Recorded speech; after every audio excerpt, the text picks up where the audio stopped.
Tandikena lulimi kyova. Tandikena luzungu Yeah, good afternoon, ladies and gentlemen, members of the press. Thank you very much for heeding to our call and being with us this afternoon. Today marks 61 years since our nation got independence, but unfortunately, out of that 61 years, 37 of those years have been marked with gun rule, with impunity, with dictatorship.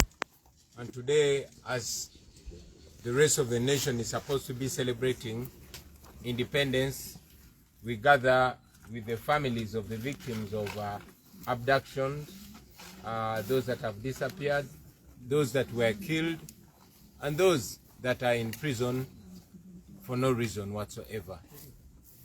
With me here, I'm with the families of the likes of Semodu Michael, Machete Yasini, Kalanzi, and the most recent abduction is our brother and your fellow journalist, Sesanga Bate, who was abducted, and up to now, we don't know where he is.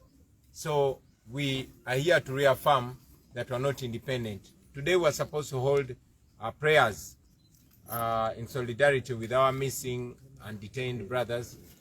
But as you saw, General Museveni has ordered the military and police to block us from our offices. Our offices in Kamocha, our offices in Bwaise have all been cordoned off by police and the military. As I speak right now, our leaders are in detention. Our Secretary General, Comrade David Lewis Rubongoya, our spokesperson, Comrade Joel Senyonyi, Bishop Tom Sange, our head of training, Pastor Mwanguzi, have all been arrested and they are in detention right now. You saw just a few days ago when I returned on the 5th, I was abducted, I was kidnapped from the tarmac of the national/international airport in Entebbe with utmost impunity. That is the state of affairs in our country, Uganda. For now, we won't substantially address the nation because now we are running up and down trying to secure freedom for our comrades. But in the coming hours, we shall be substantially addressing the nation and guiding on the way forward. I want to reaffirm that we are going to go on with our second phase of the national tour, and that is part of the communication that we were meant to do today, but we shall communicate it as soon as we secure safety and freedom for our brothers and sisters. I thank you, ladies and gentlemen. Tubaniriza basebo ne banyabo banamawulire olwaleero tubebaza olw'okuli omulanga gwaffe ne mujja muwulize bye tulina okwogerako eri eggwanga ate mubyongereyo eri bannansi bannaffe. Lunaku lwaleero nga 9 omwezi gw'Ekumi mwaka 2023 wegiweze emyaka 61 bukyanga ensi yaffe Uganda efuna bwetwaze oba bukyanga kirangirirwa tutufunye bwetwaze tuli independent. Nebigenda maaso mu ggwanga lyaffe byongera okakasa tetuli independent. Mwenna mwalabye lwenakomyewo nga 5 bampambidde ku kisaawe ky'ennyonyi Entebbe, era abantu bangi ne bakwatibwa abasukka mu 3. Olunaku lwaleero tuli wano era ffe nga bannaffe abalala bonna bajaguza ameefuga ga Uganda, ffe tubadde tuli bakusinkana okusabira obulamu n'emyoyo gy'Abaganda baffe abo abawambibwa abatamanyiddwako mayitire, abo abali mu makomera awatali musango, n'abo abaatemulwa. Olwaleero ndi n'ezimu ku famire z'abannaffe abawambibwa, omuli ba Machete Yasini, omuli ba Semodu Michael, omuli ba Damulira John, omuli ba Kibalama John Bosco, omuli ba Sheriff Kalanzi, omuli ba Sanya Mudini n'abalala bangi nnyo. Naye ekyenjawulo ennaku ntono nnyo eziyise ne munnamawulire munnammwe muganda waffe omugundiivu amanyiddwa nga Sesanga Bate naye yawambiddwa, era paka kati tetumanyi gyali, tetumanyi gye bamukuumidde ng'enkola ya Museveni bweri. Tukivumirira ekyo ne se tukuvumira kwonna era twagala okukakasa Bannayuganda nti tetugenda kuzikiza, tetugenda kulekerawo okulwanirira obwenkanya, okulwanirira eddembe lyaffe n'okulwanirira Bannayuganda bonna abave mu buwambe. Myaka 61 Uganda gyemaze bukyangefuna bwetwaze, emyaka 37 gye gyakagwako nga tufugibwa ku mudumu gwa mundu, nga tufugibwa omuntu omu General Museveni, nga Bannayuganda tebalina ddembe lyabwe. Tukivumirira ekyo. Saawa zino wetwogerera ekitebe kyaffe eky'Ekamwokya ne ofisi yaffe ey'Ekavule zonna zasaliddwako poliisi n'amagye.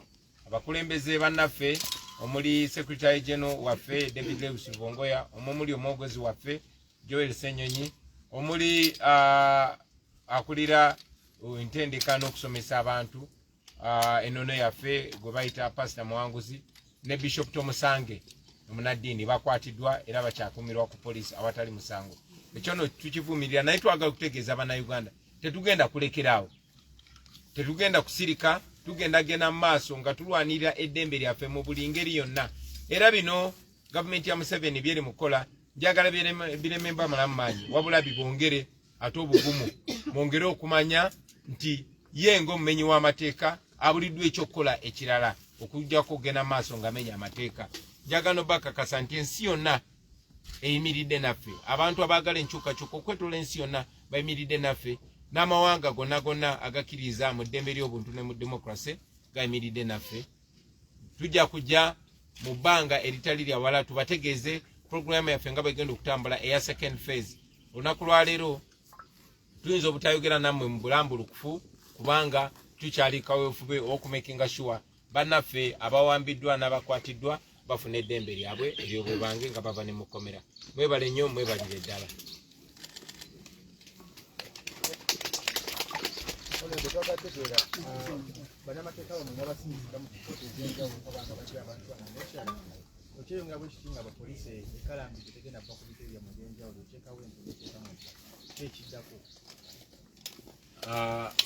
Bannamateeka baffe baabakanye dda n'omulimu ogw'okumakinga sure bataasa baganda baffe obajja mu nkomyo, si Kira Road wokka ne mu bitundu by'eggwanga ebyenjawulo, kubanga tulina information gyebagenze bakwata n'okuwamba abawagizi n'abakulembeze ba NUP okwetoloola ebitundu ebyenjawulo, si mu Kampala wokka. So bannamateeka baffe baabakanye dda n'omulimu ogwo, era tukakasa nti bannaffe bajja kuba either nga bavudde mu kkomera oba nga tumanyi awatuufu basibiddwa na misango ki egy'ekimpatira gye babaguddeko.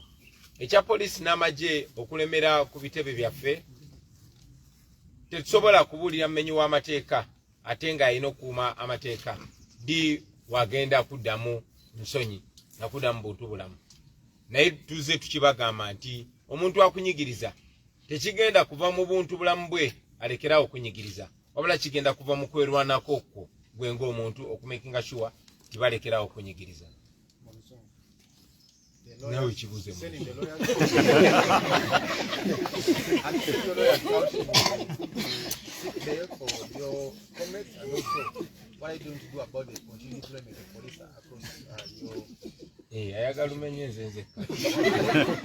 thank you. Yes, our lawyers have already embarked on the task of ensuring that they secure freedom for our comrades and members and our leaders, to either secure their freedom or at least make sure that they know where they are being detained and what charges they have slapped on them. But we assure that all our comrades will soon be free because none of them has committed any crime whatsoever. About the police and military deploying their men on our offices and whether or not they will leave anytime soon, we cannot know what is in the plans of our oppressors, but we've constantly been told that freedom cannot be given freely to the oppressed, it must be taken. So we are not appealing to the conscience, to the moral conscience of our oppressors because they have zero. We cannot depend on the morality of our oppressors to stop oppressing us. We have to assert our freedom because this freedom, even constitutionally, is not given by the state. It's mandatory. It's given by God and confirmed by the Constitution. So we shall keep pushing until they give until they leave us in our freedom, which is enshrined in the Constitution. Yes. Yes, His Excellency. Do you still believe these activities that are taking place in Uganda, apparently, individually, I think they are sponsored? What is your perception? Because they cannot keep torturing people left, right, and center, and no any other outsiders come in to take action on this. What is your perception? Well, we believe that these actions are inspired by fear, inspired by panic, and these actions are taking place because the people perpetuating them know that they are wrong, know that they are criminals, know that they are in office illegally. So they are only extending their downfall, which is clearly imminent. So yeah, while this continues, we continue to push not only locally but internationally. We know that many international powers that have been enabling General Museveni's government of blood and national shame are slowly but steadily disentangling. We know that very soon General Museveni and this criminal regime are going to be left alone. And that will be our ideal time to crush it once and for all.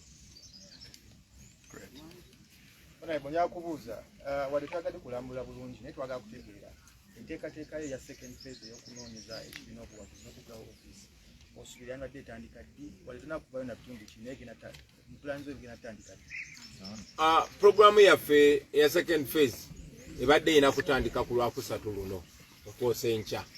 Era tulinze bannaffe bonna bateebwe, then tugenda kuvaayo n'ennambulula entuufu. Era yonna gye tulina okubeera batulinde tujja batuukako. When are you going to start your traversing the country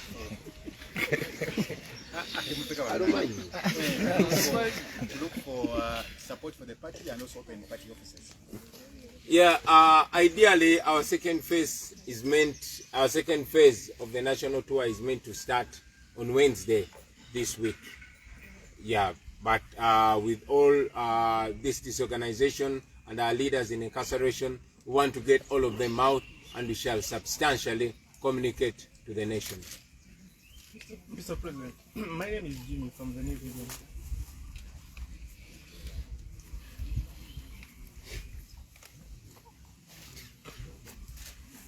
Yes, whenever you start your plans of moving across the country on your programs of the countrywide tour, always threats of bombs come up.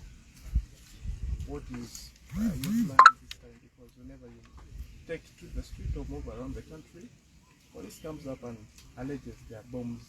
There is a bomb scare. ABCD. What is your plan this time?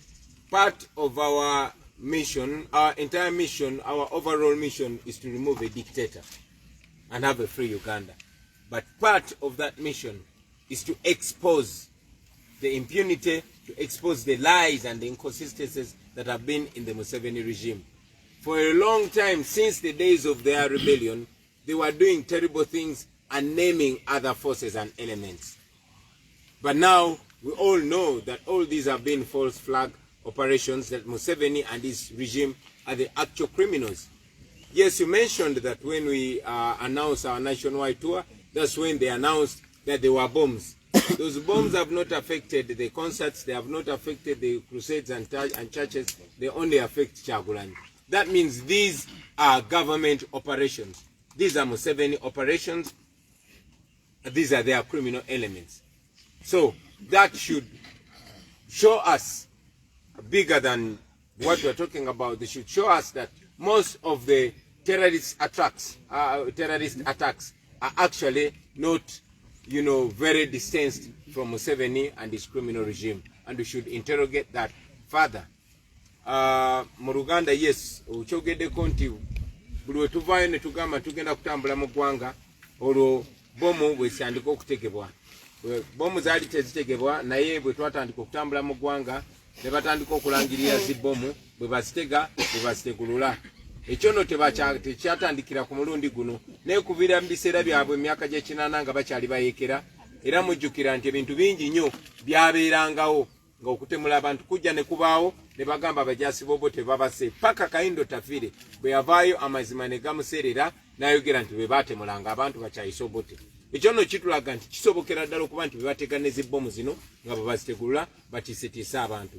Omuntu bw'oba osobola okwambala uniform ya Civil Aviation Authority n'ojja n'owamba omukulembeze ku kisaawe eky'ennyonyi, kyekisobola okugaana okwambala ng'aba ADF n'ogenda n'otemula abantu e Kasese. Ekyo nno njagala bannayuganda batandikirawo okufumiitiriza bamanye terrorist omutuufu yaani era baani ababadde batemula abantu baffe. Yes, Mr. President, eri ttiimu y'abannamateeka b'ekibiina ekya National Platform batuuseewa eri abantu abaabuzibwawo, abaafa, abasibe n'abatannaba kulabika kati kumpi emyaka 2-3. Obwebale nnyo ekyo ekibuuzo ndowooza kankiddemu ku lwa famire z'abannaffe abaabuzibwawo n'abo bali mu makomera awatali musango. Yes, kyanaku bannaffe abasinga obungi bali mu makomera awatali musango. Era gojjeeko amakooti ga wano ge tulinamu ssuubi, Museveni twamwalawala ne tumutwala mu kooti y'ensi yonna gye bayita International Criminal Court. Era kati waliwo n'emisango emirala egyagala omuggulibwako. Nyina n'emikwano gyange oluvannyuma lw'okumpamba ku kisaawe juzi, waliwo n'emikwano gyange bannamateeka okwetoola ensi yonna baagala kutwala Museveni mu UN bamuguleko n'omusango omulala. Twesiga amakooti ga nsi yonna kuba tumanyi nti Museveni gaatya. Nabagambako bannayuganda nti gye buvuddeko emabega okulaba nti Museveni yatya okutucyankalanya nga tutambula mu okwetoola eggwanga, si kuba nti yali akyusiza empisa ze, ne kubanga akazito k'ekkooti y'ensi yonna kaali kamutuddemu. So njagala okutwala omukisa guno okuzzaamu amaanyi famire z'abaganda baffe abaawambibwa, abasibiddwa makomera awatali musango, n'abo abaatemulwa nti tebinnaba kuggwa. Obwenkanya bujja kubaawo kubanga ekkooti gye tukolagana nayo ate yo y'amaanyi okusinga kano ka gavumenti ka Museveni ne babbi banne. Njagala obazzaamu amaanyi nti temugooka, temutya, temugwamu ssuubi, temwerabira abantu bammwe. Abo bantu bammwe, baana bammwe, babba bammwe, bataata bammwe, ne naffe baganda baffe. Ekiri mubatuukako kye kisobola otutuukako n'okutuuka ku buli munnayuganda. Tetugenda kulekeraawo, twagala muddemu essuubi nti ensi yonna eyimiridde nammwe n'ebitongole eby'amateeka ebyetoolodde ensi yonna nabyo biyimiridde nammwe. Temuggwamu maanyi, temulekerangaawo okubanja abantu bammwe. Naffe tetugenda batiririra, tetugenda kulekeraawo kubanja baganda baffe abo. Olunaku lujja kukya nga tuli nabo wano. Ekyo nkibasuubiriza, tetugenda kulekeraawo paka nga baganda baffe abo tubafunye nga tuli nabo. One last one from me. No, the last one from me. You plan to embark on the tour immediately your members have released. You've been to the east, to the north, and to the west. We shall be communicating the detail. Today, it was mainly to talk about njagala olunaku lwa leero dedicating oba tuluweereze baganda baffe abo abali mu makomera watali musango. Njagala olunaku lwa leero essira tuliteeke ku baganda baffe abaabuzibwawo abali mu 10 awatali musango. Olunaku lwa leero erina kubeera independence, galina kubeera meefuga, naye geegana ameefuga ge mulaba. Meefuga gakuwamba baana b'abantu, babba b'abantu awatali musango. Meefuga ga butemu, meefuga gakwa. Olunaku lwa leero mwe bannamawulire njaga kino kye bakwateko, sesanga batemu n'amawulire munnammwe bamuwambye nga tewali musango. Ennaku 2 eziyise mwalabe bakuba bannamawulire emiggo awatali musango. So njagala nammwe mmanye tewali ayina ddembe okutuuka nga ffenna tulina eddembe lyaffe. Oyinza okuba ng'oli bulungi ng'oliwo, oyinza okuba oli mu mmotoka yotambula bulungi, oyinza okuba oli ne famire, naye toli bulungi paka nga ffenna tuli bulungi. Bana amala ono bajja kunona oyo, bana amala ono bajja kunona gwe. Tebalina gwe bassaamu kitiibwa, tebalina gwe bataliza. Tebataliza ffe bakulembeze newankubadde twalondebwa abantu. Tebataliza mmwe bannamawulire, tebataliza mulimi, tebataliza musuubuzi, tebataliza wa booda. N'olw'ensonga eyo ffenna kitukakatako okwegatta tulabe nga tutasaba naffe n'eggwanga lyaffe okutwalira awamu. Twewonye bano abatemu, twewonye bano abatuju. Mwebale nnyo, mwebale ddala bassebo ne bannyabo. Mujja kumulekamu ne president ajja kubeerako ne family for a few minutes nga tewali cameras. Nenda mutulekemuko. Tetujja kuwa bite ndidi nti omusogo naenda eno bite. Bana mukobere mu lusoga. Lusoga mwina aliwo. Yes.